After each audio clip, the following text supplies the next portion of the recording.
सबसे पहले पाकिस्तान, मैं हूं डॉक्टर नबीहा अली खान। प्रोग्राम आप देख रहे हैं पूरा सच। पूरा सच जनाब अली ये है कि इस वक्त पाकिस्तान की जो टेक्सटाइल मिल्स है वो तकरीबन बंद होने के दहाने पर हैं। 40% हिस्सा जो है वो पाकिस्तान की जो इंडस्ट्री है, स्टिल जो मिल्स हैं उन पर डिपेंड करता है। और ये टेक्सटाइल मिल्स जो हैं वो इस वजह से बंद हो जाएंगी आगे जाके कि बिजली का टैरिफ जो है वो बढ़ा दिया गया है। ये सब लोग मिल के जो नाइब सदर हैं एप्टमा के और सदर हैं एप्टमा के, वो मिलकर जो है वो प्रेसिडेंट साहब से और प्राइम मिनिस्टर साहब से जो है वो टाइम लेना चाह रहे थे, लेकिन प्राइम मिनिस्टर साहब ने जो है वो उनको अभी तक टाइम नहीं दिया और ये टाल मटोल से जो है वो काम लिया जा रहा है। लेकिन बिजली के टैरिफ जो बढ़ाए गए हैं इसके बाद टेक्सटाइल इंडस्ट्री को चलाना जो है वो पाकिस्तान में मज़ीद मुश्किल हो जाएगा, क्योंकि मुश्किल तो अभी भी है, अभी भी आसान नहीं है। काफ़ी हद तक जो है वो ये टेक्सटाइल इंडस्ट्री बंद हो चुकी है पंजाब से, और पंजाब जो है टेक्सटाइल इंडस्ट्री का गढ़ माना जाता था। लेकिन आपको पता है कि फैसलाबाद में टेक्सटाइल इंडस्ट्री जो है वो बहुत ज़्यादा काम करती है, लेकिन वहाँ भी लोग अब बहुत ज़्यादा परेशान हो चुके हैं, क्योंकि अब जैसे ही बिजली का टैरिफ बढ़ेगा और जैसे ही गर्मियाँ आएंगी तो ये बर्दाश्त करना, इसका बोझ उठाना इतने लोगों के साथ जो है वो एक मिल को लेके चलना मुश्किल हो जाएगा। इस पर एक प्रॉपर जो है रिपोर्ट तैयार की है हमारे रिपोर्टर अली फारूक मलिक ने। आइए देखते हैं।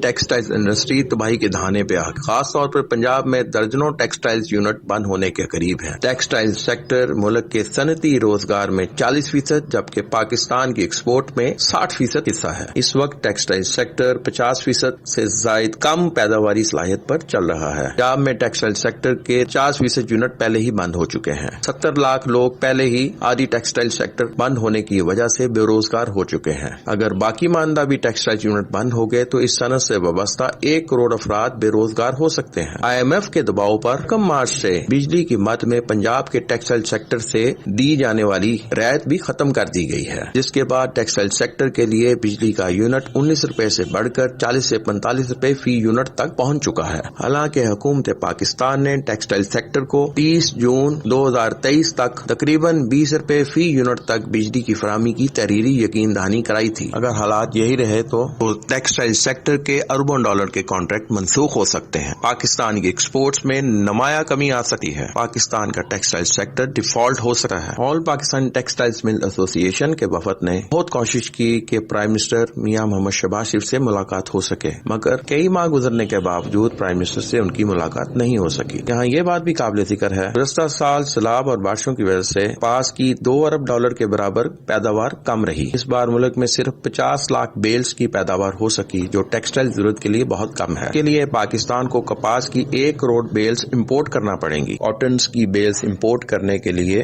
एलसीज खोलने के लिए स्टेट बैंक ऑफ पाकिस्तान को भी टमा की तरफ से लिखा गया है। टेक्सटाइल के लिए बिजली का यूनिट 19 रुपए से बढ़ाकर 40 से 45 रुपए तक कर दिया गया है। इतना ज्यादा टैरिफ बिजली का जो है वो बर्दाश्त करना अब इन टेक्सटाइल मिल्स मालकान के लिए बहुत मुश्किल हो गया है, जिसकी वजह से आगे ये इंदिया दिया जा रहा है कि टेक्सटाइल मिल्स जो है वो बंद हो जाएंगी। पहले ही 70 लाख जो टेक्सटाइल मिल्स में काम करने वाले लोग हैं वो बेरोजगार हो चुके हैं पाकिस्तान में, और अब मजीद अगर लाखों लोग बेरोजगार हो गए तो फिर यहाँ का पहिया कैसे चलेगा, ये सर्कल कैसे चलेगा।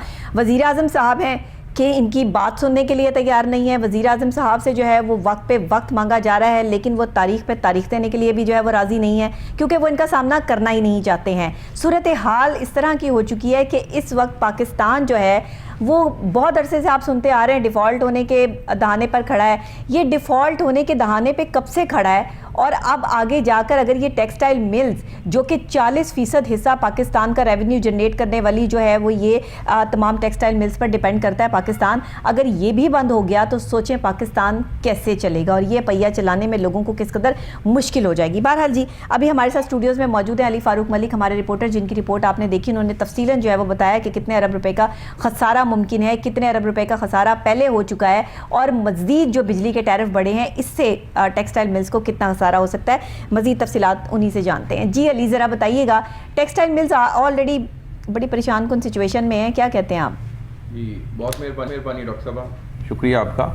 बात यह कि हमने एक डॉक्टर साहब चंद माह कबल भी प्रोग्राम किया था टेक्सटाइल सेक्टर के हवाले से। उस वक्त ये था कि इनकी डिमांड ये थी कि जो टैरिफ है 19.9%, ऑलमोस्ट 20 रुपये, तो उसको कंटिन्यू करें, क्योंकि गवर्नमेंट ने एक इनके साथ माहिदा एक तरह का किया था कि 30 जून 2023 तक आपको इस टैरिफ पे हम बिजली देंगे।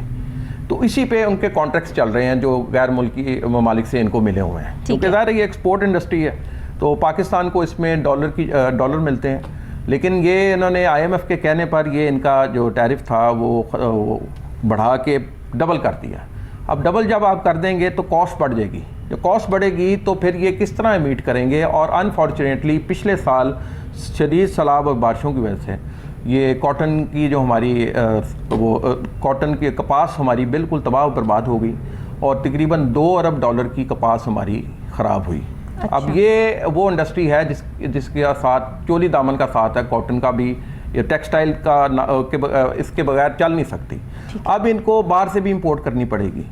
अब मसला ये है कि जी डॉलर्स है नहीं, इंपोर्ट पे पाबंदी लगी हुई है, तो अब एलसीज खुल नहीं रही।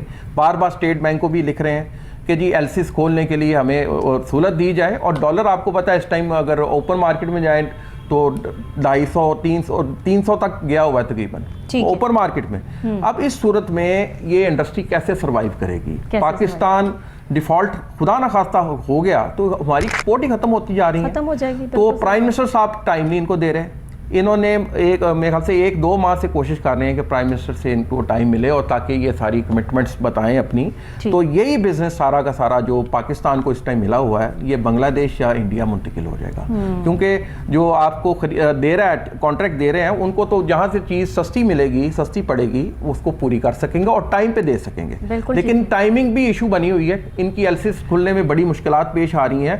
ये किस तरीके ऐसा क्यों लग रहा है कि हुकूमत इस पर तवज्जो देने के लिए तैयार नहीं है, जबकि हुकूमत को बहुत अच्छे तरीके से जो है वो इस चीज़ का अंदाज़ा है कि अगर 40% इंडस्ट्री जो है वो ये जो बच गई है, मतलब 40% तो बची नहीं, अब तो हम 30% या 35% तो वैसे बंद पड़ी है। 17 लाख लोग तो बेरोजगार हो गए पहले ही टेक्सटाइल इंडस्ट्री में। 1 करोड़ रोजगार लोग वाबस्ता अभी भी हैं टेक्सटाइल सेक्टर से डायरेक्ट और इनडायरेक्टली।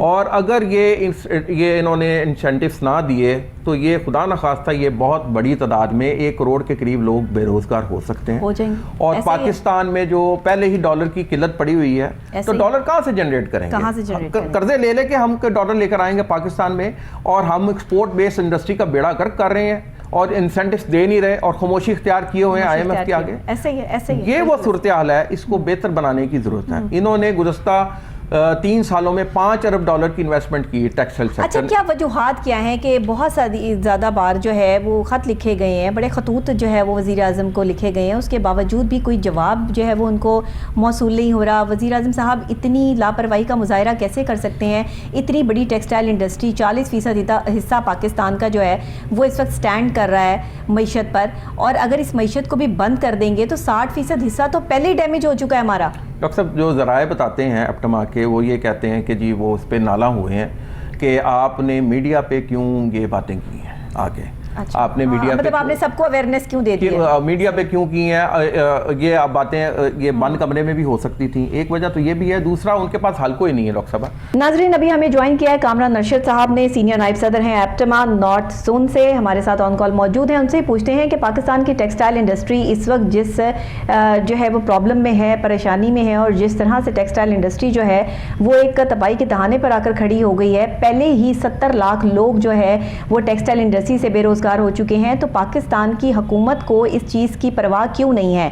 बहुत से खतूत लिखे गए लेकिन वज़ीर आज़म ने कोई जवाब देना मुनासिब नहीं समझा। वजूहात क्या हैं जानते हैं कामरान नरशद साहब से, सीनियर नायब सदर हमारे साथ ऑन कॉल मौजूद हैं एप्टमा।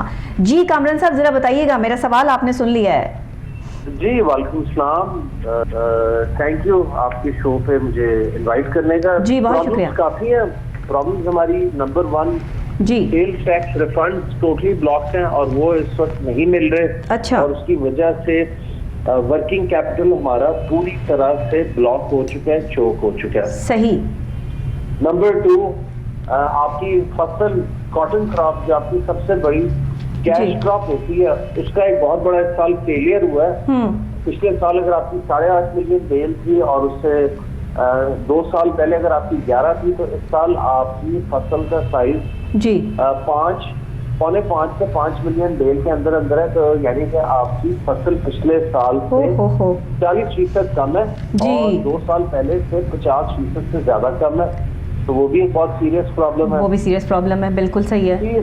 तीसरा इशू ये है कि ज़र मुबादला या फॉरेक्स रिजर्व्स ना होने की वजह से बैंक्स कॉटन की एलसीज नहीं खोल रहे। तो मैं आपको इतना बताता चलूं कि पिछले साल टेक्सटाइल की रिकॉर्ड एक्सपोर्ट हुई थी $19.5 बिलियन की, ठीक, जिसके लिए 15 मिलियन बेलों की खपत थी जी, उसमें से 8 मिलियन लोकल थी, ठीक, यानी कि विद इन पाकिस्तान, और कम अज कम 6 से 7 मिलियन बेल इम्पोर्ट हुई थी। अच्छा, अब अगर आपकी पिछले साल की 8.5 मिलियन बेल हुई ही 5 मिलियन है, ठीक, तो टेक्निकली तो आपकी इम्पोर्ट की रिक्वायरमेंट और मजीद बढ़ जाती है, बिल्कुल ठीक है, क्योंकि बाहर भी एक ग्लोबल स्लो डाउन है, सेल्स उस तरह हो नहीं रही, बिल्कुल ठीक। तो अगर पिछले साल जितनी ना भी इम्पोर्ट हो और यहाँ पे बैंक डॉलर ना होने की वजह से अगर एलसीज नहीं खोलेंगे तो ये इंडस्ट्री तो बिल्कुल बंद होने के ध्यान पे चली जाएगी। बिल्कुल ऐसे ही है, बिल्कुल ऐसे ही है। तो सर इसमें कोई वज़ीर आज़म साहब बात क्यों नहीं करते हैं? आप लोगों ने खतूत भी लिखे हैं, कोई जवाब मौसूल हुआ, किसी कोई जो है वो बात हुई, कोई आपको कोई उम्मीद की किरण नज़र आई, कोई सिलसिला जो है वो आगे जाके कोई स्टेबल होगा, ये सिलसिला ऐसे ही चलता रहेगा? हमने अनगिनत खत लिखे हैं, रिक्वेस्ट भी की पर्सनल लेवल पे, ऑर्गेनाइजेशन लेवल पे भी की, कॉमर्स मिनिस्टर को, फाइनेंस मिनिस्टर को, एनर्जी मिनिस्टर को, वजीर आजम साहब को 3 या 4 दफा टाइम दे के फिर वजीर आजम साहब को कैंसिल कर दिया था। अच्छा। और गवर्नमेंट इस वक्त मेरा ख्याल है सनत को बचाने में इतना ज्यादा वो इंटरेस्टेड नहीं है, या उनके पास उतना ज्यादा को फाइनेंशियल रूम भी नहीं है कि वो सनत को बचाएं। बिजली का और गैस के हमारे जो कंपेटिटिव टैरिफ थे, बिजली का तो उन्होंने विड्रॉ कर लिया। अच्छा। और गैस आपको पता है कि पंजाब में 2.5 गुना ज्यादा कीमत में मिलती है। बिल्कुल ऐसे, बिल्कुल सनत किस तरह चलेगी, कैसे चलेगी? ठीक, मतलब ये 2 अहम चीजें हैं कि इसके अच्छा टैरिफ से विड्रॉ कर चुके हैं जी, उन्होंने एज ऑफ 1 मार्च बिजली का दिया हुआ था, कंसेशन दी थी वो खत्म कर का, वो उन्होंने विड्रॉ कर लिया है। और हमारा ख्याल ये है कि जो मार्च के बिल अप्रैल में लोगों को आने हैं वो 38 से 42 रुपए के दरमियान में आने हैं। अच्छा, तो वही 40 से 45 रुपए जो है। ठीक। तो ये किस तरह से फिर आप लोग जो है वो चलेंगे? आपका लाएअमल क्या है इस टाइम? तो जो है वो टेक्सटाइल मिल्स मालकान जो है, आप सब लोगों के साथ बैठकर आप लोगों ने क्या फैसला किया है कि इस सिचुएशन में जो है वो किस तरह चलेगा ये सब कुछ? 40% हिस्सा पाकिस्तान का जो है मैशियत का इस पर स्टैंड करता है, ये हिस्सा भी अगर ना रहा पाकिस्तान में तो फिर पाकिस्तान कैसे चलेगा? देखिए, फिलहाल आपकी जो पंजाब की सनत है वो 55 से 57% पे चल रही है। ऑलरेडी तो 45 से 48% प्लस ये सनत क्लोज है पंजाब में। सही कसर ये बिजली के रेट और जहां इंटरेस्ट के रेट जा रहे हैं, सूद की शरह, वो पूरी कर देंगे। अगली मॉनेटरी पॉलिसी कमेटी में मीटिंग में मेरा ख्याल है सूद की शरह 21 से 22% हो जाएगी। अच्छा। तो जो कंपनी इसको बैंक चार्ज करेंगे वो तो 24 से 25% होगा। जबकि आपके पड़ोसी मुल्क इंडिया में 6.5% सूद की शरह है, तो वहाँ पे कंपनीज को 8 से 9% चार्ज होगा। तो आप उनके साथ या बांग्लादेश के साथ या चाइना वियतनाम के साथ कैसे कम्पीट करेंगे अपनी एक्सपोर्ट्स में? सर ये तो हमें हमारा जितना भी सारा सेटअप है या हमें जो बाहर से ऑर्डर्स मिलते हैं ये तो सारे उधर कन्वर्ट हो जाएंगे। ये तो भारत, बांग्लादेश और ये चीन की तरफ जाने का जो है वो सारा सिंपल इंडिया दिया जा रहा है। तो वो बड़ा सीरियस खदशा है। और वाज़ेह है, बायर्स कह रहे हैं, वो आपकी खबरें पढ़ते हैं और देखते हैं तो कहते हैं कि आपकी तो एलसीआई नहीं खुल रही, आपके तो ज़र मुबादला गिर रहे हैं। एग्जैक्टली। आपने जो भी वैल्यू एडेड आइटम एक्सपोर्ट करनी है, अगर आपके पास रॉ मटेरियल नहीं होगा तो कैसे आप करेंगे? कैसे करेंगे? बिल्कुल।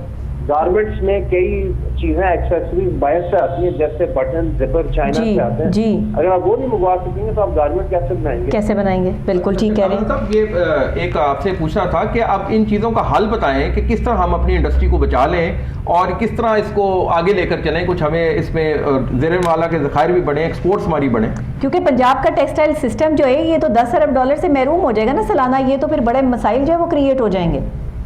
देखिए, ये अनएम्प्लॉयमेंट होगी, लॉस ऑफ रेवेन्यू होगा, लॉस ऑफ और इसके फिर काफी नताइज होंगे।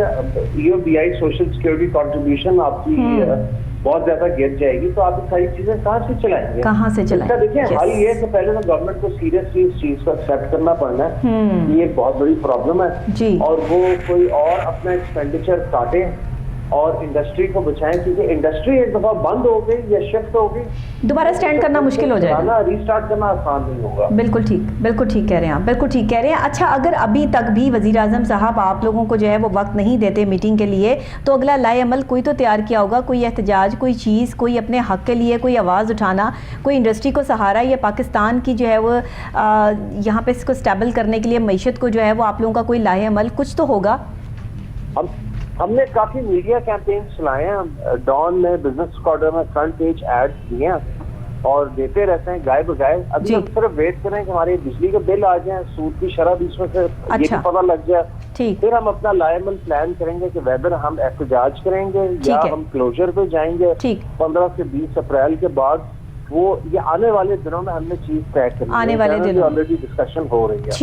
ठीक है सर, बहुत शुक्रिया कामरान अरशद साहब आपका। आपने बाकायदा तौर पर जो है वो भरपूर तरीके से नुमाइंदगी की है एप्टमा की, और आपने फिर वाज़ेह अल्फाज में ये बता दिया है कि अगर सूरत हाल पाकिस्तान में जो है वो टेक्सटाइल मिल्स की यही रही तो आने वाले वक्त में जो है वो पाकिस्तान को 10 अरब से भी ज़्यादा जो है वो नुकसान हो सकता है डॉलर्स का। और इस वक्त में जो सूरत हाल चल रही है ना पाकिस्तान इंडस्ट्री की, जो टेक्सटाइल इंडस्ट्री जो है वो बंद हो चुकी है, इतनी हद तक तो बंद हो चुकी है, अब चल कितनी रही है, कोई 10 से 15% जो है वो चल रही है, और वो भी बंद हो जाएगी तो फिर आगे ये पाकिस्तान कैसे चलेगा। जो ऑर्डर्स जो बाहर से इंटरनेशनल लेवल के जो है पाकिस्तान में आते हैं, क्योंकि टेक्सटाइल इंडस्ट्री पाकिस्तान की बहुत अच्छे लेवल पे स्टैंड कर रही थी, बहुत ज़बरदस्त तरीके से जो है वो हमें बाहर से ऑर्डर्स मिल रहे थे और हम यहाँ पर जो है वो बहुत अच्छे अपनी एक्सपोर्ट को जो है वो बढ़ा रहे थे। लेकिन देखिए कि अगर कोई ना करना चाहे और कोई तबाह खुद से करना चाहे हर चीज़ को, तो फिर उस पर जो है वो क्या जो है वो आप सवाल करें और क्या जवाब दें। लोग इस टाइम पाकिस्तान में परेशान हो चुके हैं।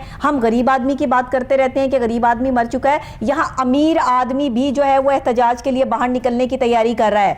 अमीर आदमी जो टेक्सटाइल मिल्स मालकान है वो भी अपना लाएअमल जो है वो अगले आने वाले बिलों और इस चीज़ को जो है वो सामने रखते हुए देंगे। तो सूरत हाल ये कि वो भी ये देख रहे हैं कि अब हमें सूद कितना पड़ेगा, अब हमें जो है वो बिल कितने आएंगे, उसके बाद उनका लाएअमल आएगा एप्टमा वालों का कि वो सूरत हाल क्या होगी, कि जब जो है वो वज़ीर आज़म के सामने एक और नया जो है वो उनके पास सिनेरियो होगा। फिर क्या होगा, फिर भी तो आपको बुलाकर बिठाकर इनकी बात सुननी पड़ेगी ना। तो अभी क्यों नहीं, क्या वजूहात हैं कि जिसकी वजह से जो है वो वज़ीर आज़म साहब जो है वो एप्टमा को टाइम नहीं दे रहे हैं और इस इंडस्ट्री को जो है वो स्टेबल करने में मददगार नहीं है। क्या वजूहात हो सकती हैं? हमारे फाइनेंस मिनिस्टर जो हैं और मिनिस्ट्रीज जो हैं वो क्यों इस पर, एनर्जी मिनिस्टर हैं वो इस पर काम करें, इस पर तवज्जो दें। ये तो कोई तरीकेकार नहीं ना ली। आपने उनकी बात सुन ली है कामरान साहब की। मैं आपको ये बताऊं कि इनके पास ऑप्शन एक एहतजाज का है, ये अप्रैल से हो सकता है। दूसरा हो सकता है ये कोर्ट में चले जाएं, कोर्ट में जाएंगे, क्योंकि देखिए हर सेकंड ऑप्शन ये भी है कि अभी डिसाइड नहीं इन्होंने किया। अच्छा, वैसे एहतजाज से भी पहले मेरा ख्याल है कोर्ट का ऑप्शन बेहतर है। कोर्ट में जाएंगे, रिलीफ लेंगे, क्योंकि ये इनकी अपनी जंग नहीं है डॉक्टर साहब, ये पाकिस्तान की जंग है। पाकिस्तान का सर्वाइवल ही एक्सपोर्ट के साथ है, पाकिस्तान का सर्वाइवल इंपोर्ट के साथ नहीं है। लेकिन रॉ मटेरियल जो इंपोर्ट करना पड़ रहा है एक्सपोर्ट इंडस्ट्री को, वो नागुज़ीर है। उसके लिए एलसीस नहीं खुल रही, या इतना जिस मुल्क में शरह सूद 22% तक चली जाए, 20 से 22, वहाँ आप बिजनेस क्या करेंगे। इंडिया में 6.5% है, बांग्लादेश में भी सिंगल फिगर डिजिट पे आती है, और आप खड़े किधर हैं? मुझे तो ये समझ नहीं आ रही ये किस तरीके से इकोनॉमी को बचाएंगे। मुल्क को बचाना ही सबसे बड़ा जरूरी है। आप एक्सपोर्ट बचेंगे तो बचाना मकसद नहीं है। मुझे नहीं लगता कि इस टाइम मुल्क को बचाना जो है वो मकसद है। इस टाइम सिर्फ अपनी अना को बचाना मकसद बना हुआ है। ये सियासी पार्टियों के जो सियासी दंगल सज चुके हैं ना रोजाना की बेस पर प्रोग्राम्स में, उस सियासी दंगल ने पाकिस्तान की मईशत को तबाही के दहाने पर खड़ा कर दिया है। ना परवाह है कि पाकिस्तान की टेक्सटाइल इंडस्ट्री जो है वो बर्बाद हो रही है, ना इनको परवाह है कि जो है वो महंगाई रोज बर रोज बढ़ती चली जा रही है।